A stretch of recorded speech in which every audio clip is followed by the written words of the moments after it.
Hi friends, ఎలా ఉన్నారంతా? మేమైతే చాలా బాగున్నామండి. ఈరోజైతే మన వీడియోలో తెల్లగొంగూరతో ఈజీగా అండ్ సింపుల్ ఇంగ్రీడియంట్స్తో చట్నీ ఎలా తయారు చేసుకోవాలో చూద్దాము.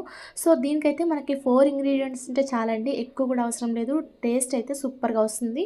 సో మనమైతే ఫస్ట్ ఒక పాత్రలో మనకు కావాల్సినంత గోంగూర అయితే తీసుకొని దాంట్లోకి కొన్ని పచ్చిమిర్చి అయితే వేసుకొని కొంచెం వాటర్ వేసుకొని మనమైతే కొంచెం అయితే ఉడికించేసుకోవాలండి. సో అది ఉడికిన తర్వాత దాన్ని అయితే మనం మిక్సీ జార్లోకి వేసుకొని దాంట్లోకి కొంచెం ఉప్పు కూడా వేసేసి కొంచెం బరగ్గా ఉండేలాగా గ్రైండ్ చేసుకోవాలి. దీన్ని దంచుకుంటే ఇంకా బాగా టేస్ట్ వస్తుందనమాట.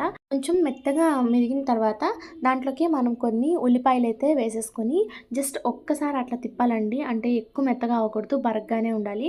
ఇంకా మనకైతే తెల్ల గోంగూర చట్నీ టేస్టీగా అయితే తయారైపోయింది. సో ఇది అన్నంలోకి కానీ చద్దన్నంలోకి అయితే ఇంకా చాలా టేస్ట్ అయితే చాలా బాగుంటుంది. ఒకసారి అయితే ట్రై చేయండి. సో మా వీడియోస్ కానీ కొత్తగా ఎవరైనా చూస్తున్నట్లయితే సబ్స్క్రైబ్ చేసుకోండి.